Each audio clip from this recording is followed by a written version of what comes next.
and welcome to Diabetes Connections in the News. I'm Stacey Sims, and every other Friday, I bring you a short episode with the top diabetes stories and headlines happening now. Our top story this week, CGM in space. The Polaris Dawn mission launched this week with astronauts wearing the Dexcom G6 to better understand the effects of spaceflight on human health.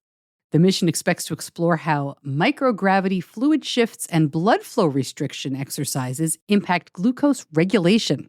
Dexcom's Jake Leach, the chief operating officer, had an interesting quote here. He said, "We are thrilled to play a role in building a future where people with diabetes are empowered to accomplish anything they set their minds to, including the possibility of exploring outer space without being held back by their condition." Again, nobody on Polaris Dawn has diabetes, but I like that hint that perhaps this could be the groundwork to research that could lead people with diabetes to become astronauts, one of the last remaining careers that is still off limits.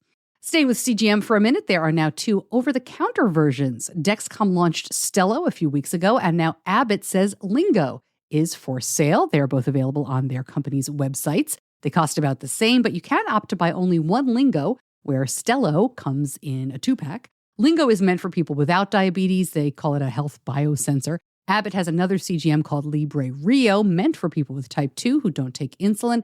Not a lot of details about what the real differences are here. It's likely just in the software. No word on when Rio will be available. Quick programming note, I talked to Dexcom's Jake Leach about Stelo and about the astronauts and other issues in our next episode that's coming up in just a few days.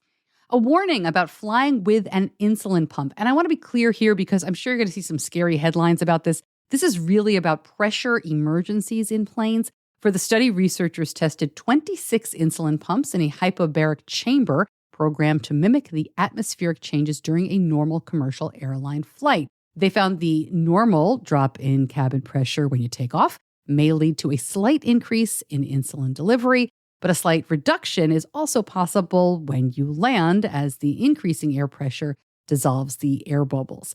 However, this kind of warning has been around for years, mostly in insulin pumps that use a piston. And the increases and decreases are thought to be extremely slight, but little kids who use very tiny doses could see a difference. It's good to be aware of that. But people on insulin pumps could be in real trouble, these folks say, in the event of rapid decompression of the cabin at altitude. The pump could deliver an insulin overdose. So these researchers recommend disconnecting and reconnecting at takeoff and landing, but that's not going to help you if there's an emergency rapid decompression, right? So as always, be prepared with emergency glucagon and low snacks and supplies. Lilly moves forward with its version of once-weekly basal insulin. Clinical trials show it can help control both type 1 and type 2 diabetes just as well as daily basal injections do. However, for type 1, there was an increased risk of hypoglycemia. And this is the same issue with Novo Nordisk's a weekly insulin, their version of the weekly basal. And this was approved in Canada, but not in the United States. Eating what seems to be really healthy foods could be associated with a higher risk of developing type 1. New study shows that eating some fruits, oats, and rye in childhood is associated with a higher risk. Eating berries, though, is linked to lower odds. This was a very large study in Finland, which has the highest incidence of type 1 globally. Cases there are 5 times higher now than they were in the 1950s. So this study followed more than 5,600 children from birth to the age of 6. Their parents kept very detailed food records from the age of 3 months on their entire diet. Researchers broke this down into 34 food groups. Oats, bananas, yogurts, wheat were associated with an increased risk of type 1 diabetes. Cruciferous vegetables like broccoli, cauliflower, and cabbage, along with berries, were associated with a decreased risk. These researchers are careful to say it is too early to make any dietary recommendations. They don't really know the why here. These researchers say it could be the food itself, it could be pesticides, or it could be something else. And until the results are replicated, they urge parents not to change their child's diet. Researchers in France have developed a once-a-month hydrogel-based system for semaglutide. This is marketed as, Ozempic and Wegovy. It's a GLP-1 receptor agonist that we seem to talk about nonstop.